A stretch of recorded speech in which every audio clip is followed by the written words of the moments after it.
You're listening to the Tip In Maple Leafs podcast with your hosts, Chad and Dave.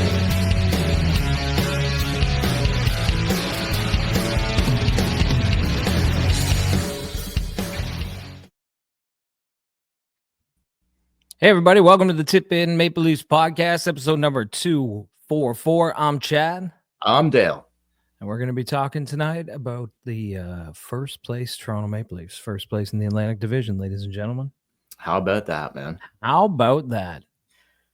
We haven't been on in a little while. There's been 3 games that's happened since we've been on here. Do you want to do the merch though before we get going? Right, yeah. So again, we have a merch store. The link is in the description on the podcast and in the YouTube. If you just look in the description, there'll be a Shopify link. If you want to get some Tip In merch, it's only open before Christmas, and then she's closing down. To anyone who's ordered already, thank you so much. We appreciate it. Yeah, that's it. That's it. Some good looking stuff. Yeah. All right, man. Yeah, so check the link in the description. Go get your merch for Christmas. Hit it up. Dude, I don't know, anything off the top? Or you want to go 5-1 loss to the Panthers. Obviously, we're not going to go back that deep. A 5-3 win over Tampa, and then a 4-1 win over the Blackhawks. Shout out. Last night. We're recording this Tuesday night, December 3rd. Do you want to how far do you want to go back? Is there anything off the top you want to say, or what do you want to do? No, you take it wherever you want to go, man. Okay, well, Knies and Matthews return on the weekend. Matthews buried one last night against the Hawks. Knies kind of picked up right where he left off. What do you think of their play since returning, both those guys? I guess maybe in particular Austin, but both. Yeah. Matthews, I thought his first game back looked exactly how I thought it would look. Just a little off with his timing, a little bit off. But against the Blackhawks, he looked a lot better. Yeah. He got it up for the Blackhawks. Who doesn't? Well, that's what I'm saying. He was ready to go. Knies kind of looked the same. He had a nice tip. Man, I mean, you have a nice tip like that, and that's good in my books every day of the week. We're going to hit it. I was going to surprise you with it, but we can't. There's been so few. We got to just do it right out of the gate. We're going to right out of the gate. We're going to do just the tip. Right. All right, everybody, get ready. It's time for just the tip. Perhaps play a little game called Just the Tip. Just for a second, just to see how it feels. How about we play a little game called Just the Tip? So here on the Tip In Maple Leafs podcast, anytime someone scores a nice tip-in goal, we love tip-ins. It's what we do. It's basically how we were raised. Yeah. Like when we were growing up, our coach would sit us in front of the net and he would just slap pucks at us. And we would just tip one after the other. Turns out he wasn't even our coach. We thought he was our coach for 3 months. Just turned out to be some guy that was there. Dude, the best play in all of professional sports, the tip in. Matthew Knies, his first game back, this was in Tampa Bay. Yep. Chris Tanev. What a combination here. Chris Tanev from the point lets her rip. Matthew Knies, a lickety split tip. He said, no, hey, watch this. Boom, boom, bing, bang, boom in the back of the net. Now, beautiful. Listen, we're running dry this season. We are running dry. Usually Tavares is popping in tip-ins left and right. Somebody else is doing it. This is only the second one. So we're a quarter of the way through the season, into the season. This is only the second tip-in we've had all year. And I believe the first one was Matthew Knies. He's got them both. I'm okay with that. Holy smokes, man. So anyway, just great tip. Great to see that he, he's really putting the puck in the back of the net, eh? He is. Wild to see where how far he's come in such a short period of time. Is it not crazy? Yeah, it's crazy, but it's not that crazy. Think about how he came into the league. When he came in, he looked like the meatloaf, baby. Meatloaf. Yeah, he came in like a bat out of hell. And he came in and he was the best left winger on the team. Yeah. Right away. And then he took the head injury in the playoffs, when he first got in. Last season, he had a really nice year. And yeah, it is surprising that he's bearing it so much, but not really, if that makes any sense. I guess I see the ceiling is high on this boy. Oh, huge, man. I guess the difference for me this year compared to last year is that he's playing higher up the lineup with better players. Like, Yeah. he's not stuck on the third line playing with whoever. Pick your fucking choice. Like, who doesn't score on the third line? More on that later. Yeah, he's getting But, way more ice time. Yeah, he's in a top 6 position all season long. He's getting more ice time, better players. So yeah, he's making the most of it, man. He's been the most impressive forward. Like, other than outside of the big guys, like Mitch and Willie and JT have been incredible, especially when Austin's been out here. He's been the next best guy, without a doubt. Without a doubt. Like, I don't think there's anybody even close, right? So anyway, just a tip. Great to see. Yeah, but Matthews, I mean, it's going to take time, right? Like, it's going to take time. Nye's only missed like 2 games. Matthews missed like a fucking month.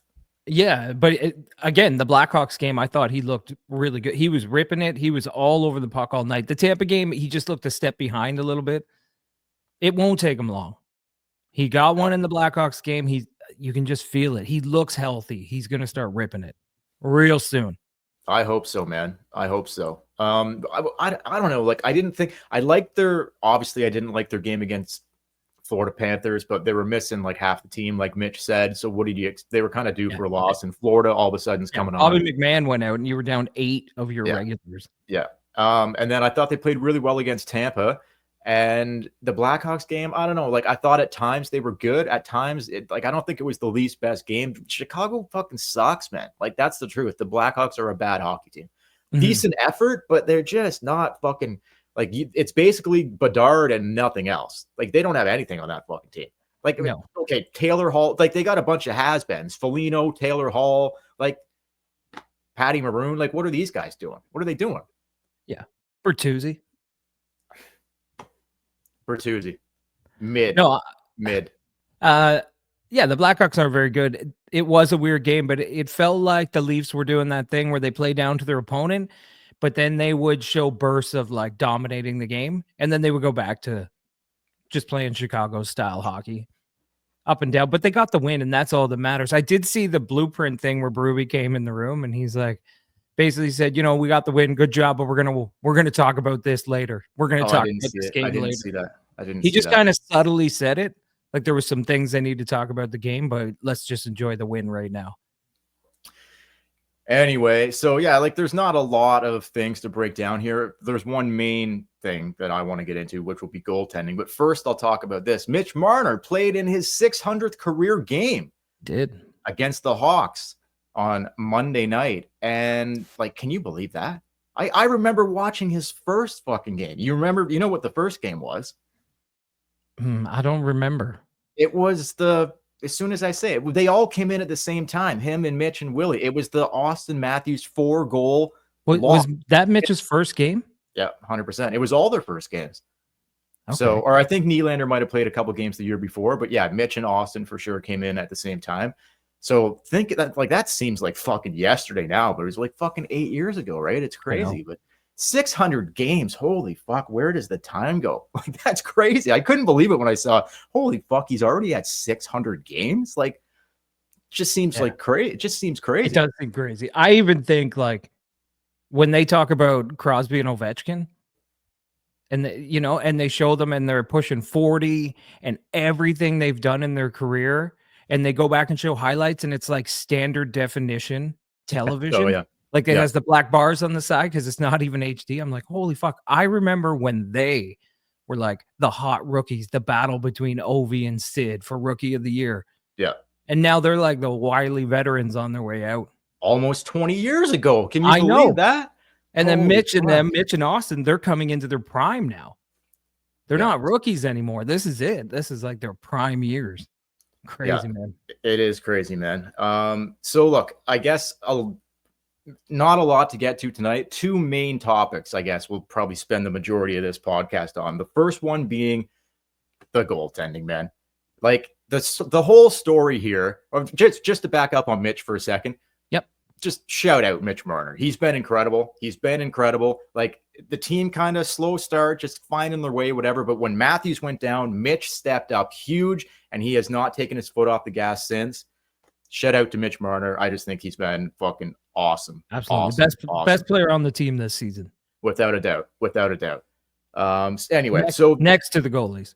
Yeah. So the goaltending, like, I think it's just the real story here is Stolarz, both guys, Stolarz Yep. and Wall. Doesn't seem to matter who's in fucking net. I know Stolarz tough loss against his former team in Florida, but dude, both of these guys, they were saying today that the best save percentage in the Eastern Conference, Toronto Maple Leafs. When the fuck have you ever heard that?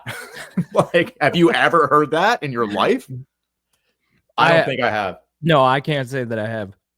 The best save percentage in the East, the Toronto Maple Leafs. Think about that. It's crazy. Yeah. Well, then, and they said on the Amazon Prime broadcast, I think it was like least amount of goals given up in November was the Leafs. Now, they probably played less games than everybody else because they seem to not play at all. But still, like defense and goaltending, top of the league, the Leafs? Yeah, it's crazy. What are we talking about here? I know. What are we talking Leafs? about here, right? It is crazy, man. But like, where do you think this goalie tandem is at, Chad? Do you think this is like, as far as just in the league currently, like 1A, 1B, or just however you want to say it or whatever, like, where do you think, are they the best? Is this the best goalie tandem in the NHL today? Can you think of one better? Like, Not tandem. The way they're playing, the tandem, like last year, obviously in Boston, Swayman and Allmark fucking killed it, right? Yeah. But now, like, one goes to Ottawa and he's just and Swayman stays, signs a big deal, and he's just Like, it seemed to be a lot better when those two were together. Yeah. No matter who you put in net, they were getting fucking wins, similar like what we've got going here now. So I don't know, man. Like, think of a 1-2 punch where it's like, doesn't matter who you put in there, you're totally confident that you're gonna get solid fucking goaltending.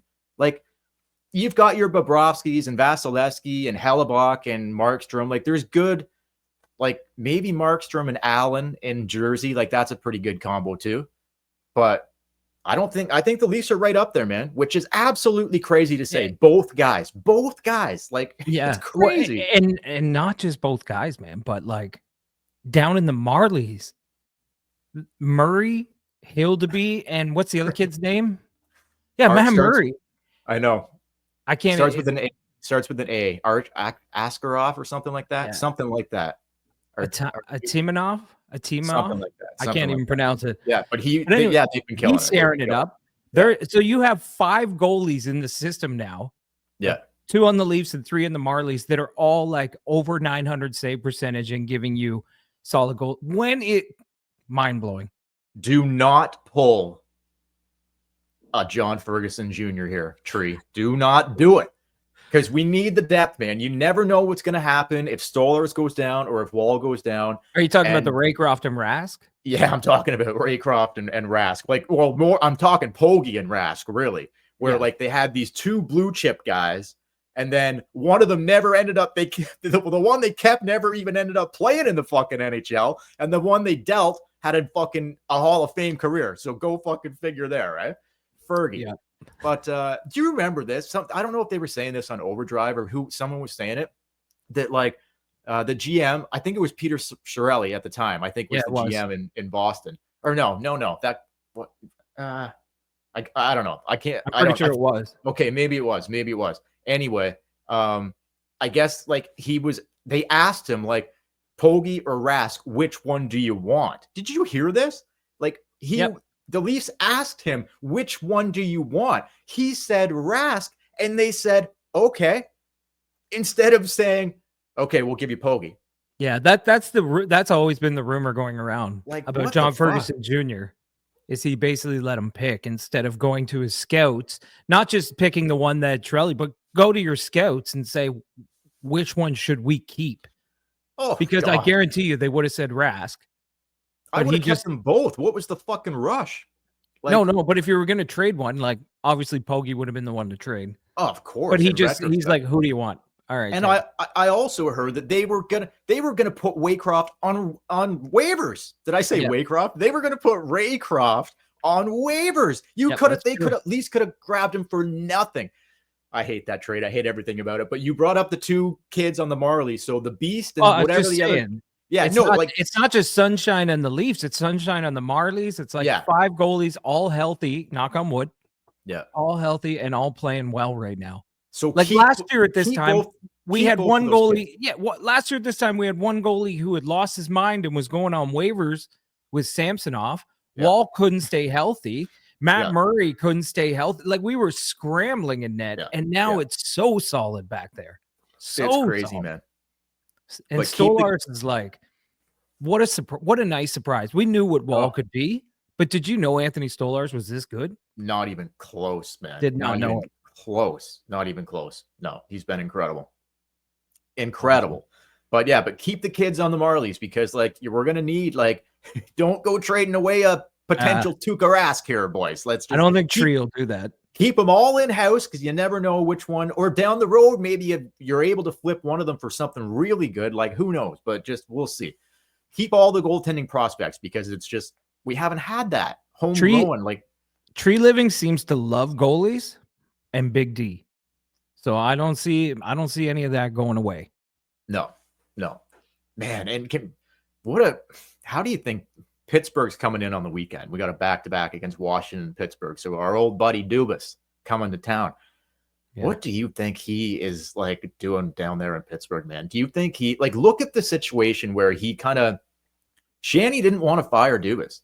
She contract extension on the table. Dubas overplayed his hand and was like, well, I kind of want your job. So Shanny's like, that's a risky move. That's a risky move. So Shanny's like, no, bud, you're out of here. Like, no, pass, hard pass. So so obviously Dubas had the Pittsburgh thing in his back pocket, obviously. Yeah. Like, so, but like, can you imagine going from like, and I don't know, like, where would the Leafs be at right now if Dubas would have stayed instead of like, look at what Tree Living's done in such a short amount of time, like fill in holes that needed to be filled. I don't know if Dubas would have been able to do that because look what he's done in Pittsburgh. They're brutal. Yeah. The craziest part about, I have no idea what he would have done in Toronto. Like literally, I have no idea if the team would, it would probably, my guess would be, it would be worse than it is now. Cause he probably would have went down some sort of, Tree's just doing the old fashioned thing. Let's get solid goaltending, solid defense, and a structured coach, and we'll try to win. Dubas was always trying different things, but the best part about it is he went to Pittsburgh, and do you remember he put on the big show? He's like, going to look the whole world over for a general manager. Got to find one. And he was you're looking at him. He was interviewing everybody. He's like interviewing people from like the KHL. He's interviewing people from the AHL, former general managers. Then he steps to the podium and he's like, it's got to be me. Of course. Can be no one else but me. Of course, man. That's crazy. Imagine doing that.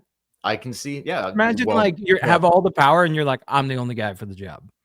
Dude, it's in a way like Tree Living kind of is taking a page out of Dubas's book. Like, remember, like, the Sioux Greyhounds. Dubas would always go to like the guys that he like the Buntings and like the guys that he knew from the Sioux. And like here we are now with Tree in town, and he's like everybody he brought in pretty much. He's got some type of connection with. Like he had a connection with Domi when Domi used to play for Arizona. He's had a connection with Tanev and a connection with Ekman Larson, and like these are Tree's guys, right? So it is kind of the same thing. It's just different style players. Well, and it's NHL players. Well, yeah, he's not like, oh, hey, did you pass through Sault Ste. Marie when you were 17? Hey, hop on the wagon. You're on my team now. At least has ties with NHL players he's seen playing NHL games. Yeah, for sure. Like Dubas went to Pittsburgh. He brought Bunting with him. He signed Achari. So like there's a couple former Leafs kicking around there too. But anyway, whatever. But yeah, so anything more on the goaltending? I got something else too, but anything more on the goaltending? Like, do you think they are the best tandem in the league? Like I said, they have the best save percentage in the East, but I think that they're kind of a clear cut the best tandem in the league. Like Wall has come in and just looked like he's been great. They've both been fucking great, man. Yeah, they are, in my mind, they're probably the best, if not definitely one of the best tandems in the league. But the only thing is like, and what a problem to have is I never know, like before you'd be like, oh, absolutely, this so-and-so's got to start this game. Like Boston's coming to town. We got to start this guy. I never know who to start. I would keep like, it just rotating. Just keep going rotating? Like they did in Boston last year. Okay, but let's say you have this time off, and like you have Pittsburgh coming in, who sucks, and then you have like Winnipeg coming in, who's first in the league. Do you think they balance those starts and they say, well, Wall should get the Winnipeg game, he's playing better? Or do you think they're just like rotate her through? They're both great. Okay, like I don't think it's at a scenario where like win and you're in. I don't think we're there yet. I think both guys are playing so well that you want to keep them playing. Yeah. Like, so you think this is a rotating number one? There's no That's- clear-cut guy. That's what I would do at this point, Yeah. just because they're both playing so well. If you're playing 4 games a week, you're both playing 2. If you're playing 3 games, well, And what a great Split it thing up. for Joseph Wall, who has injury troubles, right? To kind of take a load off. That's what she said. And then Stolars, who's never really been a starter, he gets a Yeah. little load taken off. I don't think he's played more than 30 games ever. So, We're- like in a neither- season. Neither's Joseph Wall. No. So they're both trending to both do that this year. So That's great. I hope so, man. It'll be great. We'll see. But yeah, We only got 3 weeks. You said that we would see Matt Murray by Christmas. we got to December 3rd today, 20 days and counting till the I hope not. Christmas break.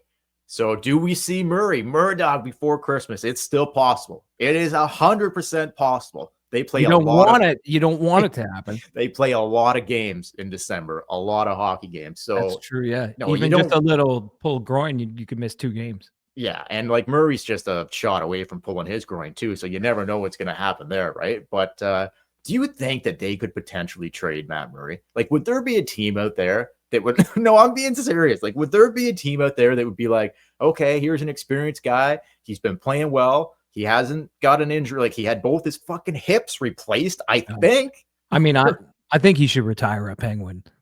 Oh, fuck. Could you imagine? Could you imagine that? There'd be no point for Pittsburgh to get him because they don't have a fucking shot at doing anything.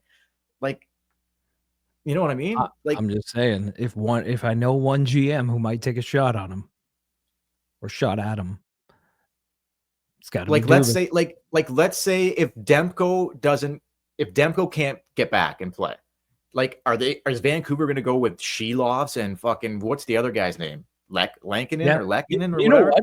what? Yeah, when you put it that way, if he stays healthy and keeps playing down on the Marlies, why wouldn't you take a chance on him for a playoff run? I mean, if your main guy can't go, is what I'm saying. That's what. Like, yeah, if you have yeah. injury problems and you have like 2 young guys who aren't proven, you bring in Matt. What's the worst that can happen? I'm sure you can get him for cheap off the Leafs. Oh, dirt cheap.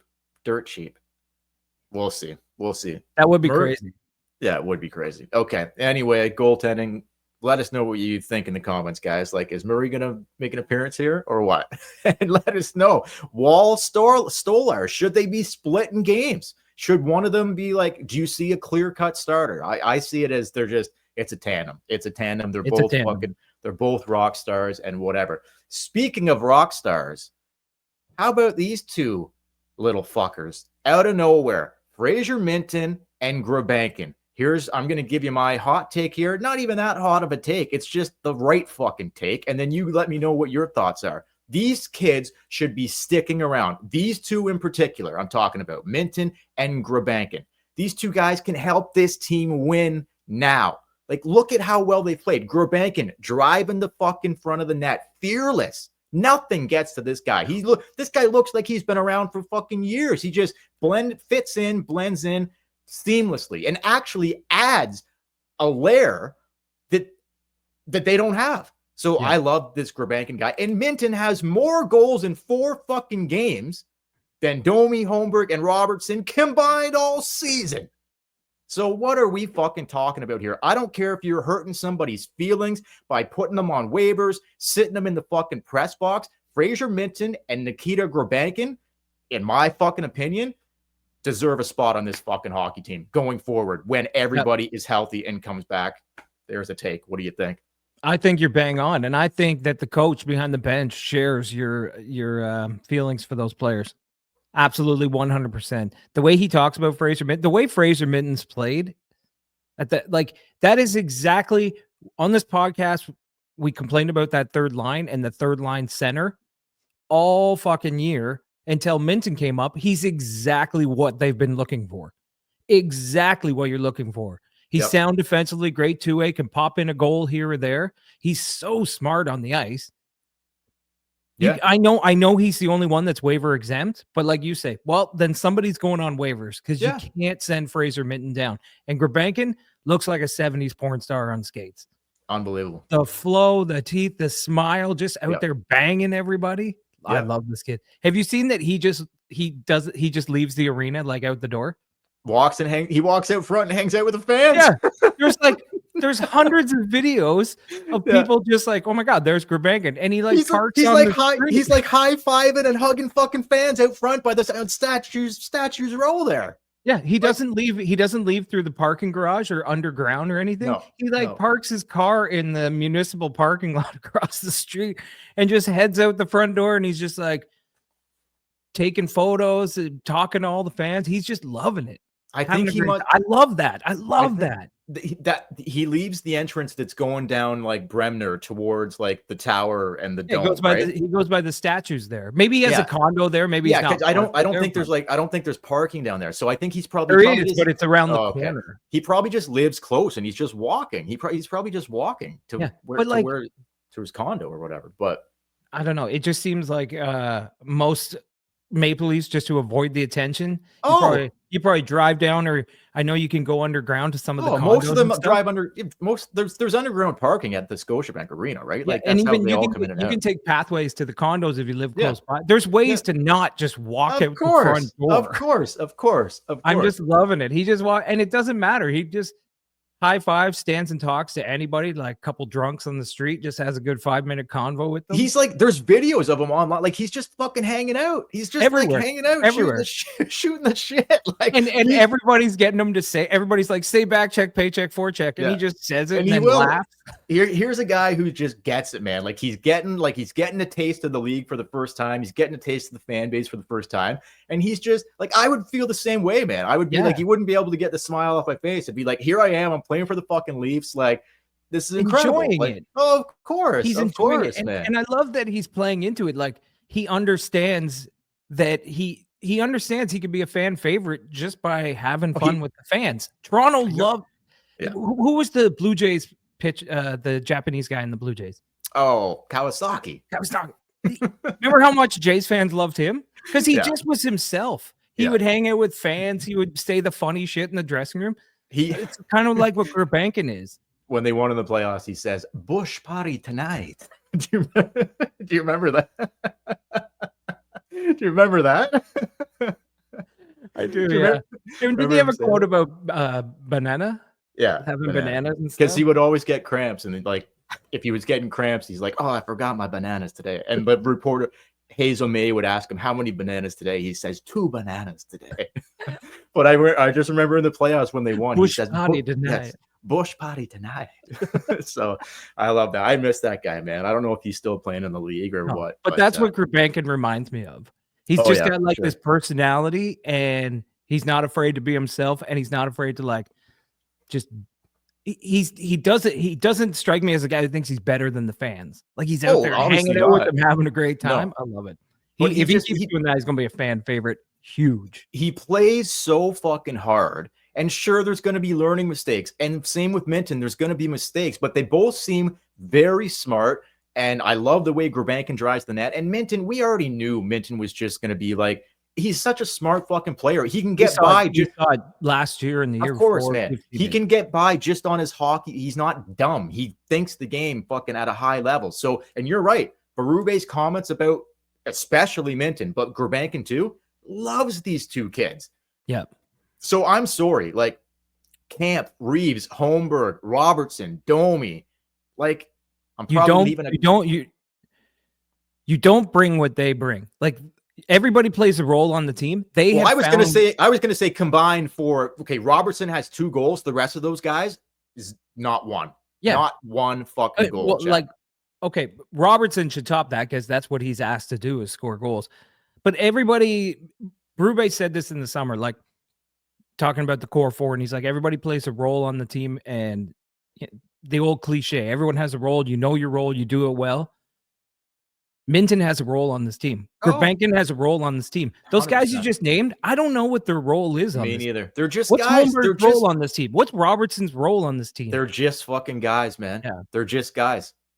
Like, So yeah, okay, I'm 100% on board with keeping those two, and somebody's going to have to go on waivers. But like I get Domi's going to get back in the lineup when he comes back. So okay, I'm sorry. Like I'm losing my mind last night. Okay, Matthews with Nylander and Nyes, no problem. But I'm watching Tavares and Mitch play with Holmberg. I'm like, what the fuck? Your best option on your arguably top line or second line is Pontus Holmberg. That's your best fucking option there. And did you see how many times the play died on his stick? Dude, like he just does not have it this year. Like he's great average at best. He's average great. at best. No, he's great defensively. Like I see what Berube likes in like his defensive game or whatever. Yeah, but it's not. Once you cross the red line, he's the worst player on the ice. No, for sure, man. So why is he on the second line? Like I would say like when Pacioretty gets back, depending on obviously McMahon blew his fucking. We didn't even talk about this. McMahon blew his groin right off his fucking body. Obviously, he couldn't even fucking put his skate on the ice. Couldn't even put any weight on it. So he has a history of blowing out fucking knees or groins more likely. So did you hear any update on him time frame wise or no? Nothing. Like day to day, week to week, or they just didn't say anything. He's on IR. Okay, so it's got to be at least a week. He has a history of always getting fucking hurt too during the season. So hopefully he'll be back. But let's just say he misses a significant amount of time.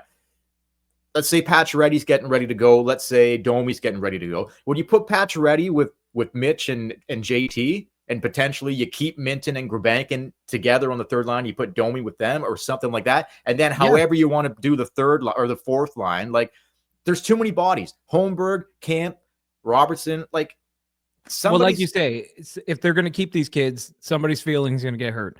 Do you think they will? Traded, somebody's going to put on waivers. Something's going to happen. Okay, like I would keep Minton and Gurbankin. They look like they belong to me. Do you think they will, or you think it's just the easy move? They go back to the Marlies, and here comes Camp and Holmberg, and we're gonna just have nothing from our bottom six. I don't think you can do that. Like I think that they've filled, especially Fraser Minton. People were talking about trading for a third line center. You have one. You don't have to give up anything. He's right there. Yep. Like and Gurbankin too. Like Gurbankin, he's just found a role on the team. The coach seems comfortable using him. He gives you a dynamic that they don't have in any other player. Like Dewar, Robertson, these guys, they're kind of a dime a dozen right now. Like they're not really giving you anything. They try hard and they skate or whatever, but Gurbankin just has a dynamic that they don't have that I like on this team. So I don't know. And this isn't Dubas. This is Tree and Berube. And to me, I feel like they would lean more to Minton and well, what's best for the fucking team? How about do that? It's not about individual. You might hurt somebody's ego, but what is the best move for the fucking team? So I hope that is what they do, not just the easy move. Well, we can send Minton down, even though he's been playing the best hockey, way better than most of these other guys, but let's send him down. Yeah. I hope that's not what they do here. It could be too, like contracts and stuff like that might come into play because you're paying David Kampf all this money. Send somebody to Robital Island, baby, because we're going to have a bush Yarncroc's already there. Yarncroc's tonight. Bush party tonight on Robital Island. But no, I don't know.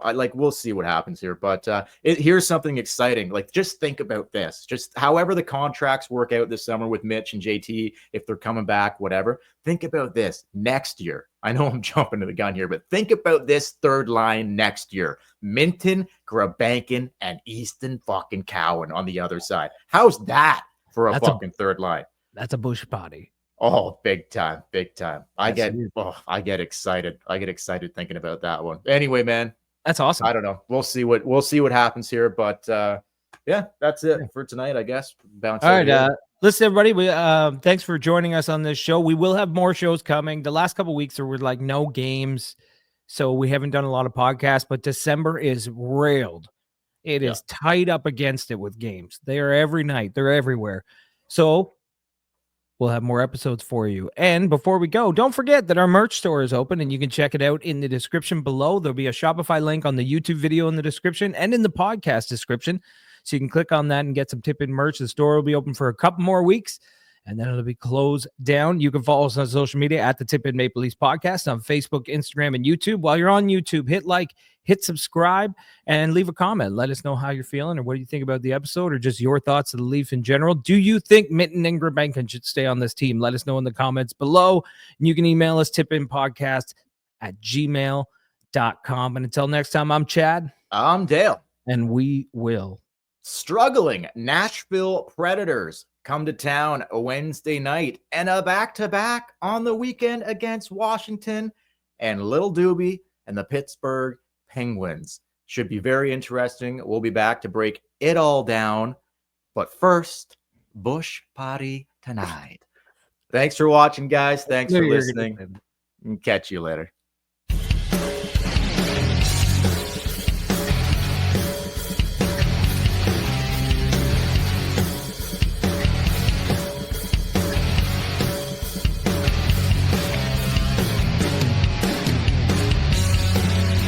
You're listening to the Tip-In Maple Leafs Podcast with your hosts, Chad and Dale.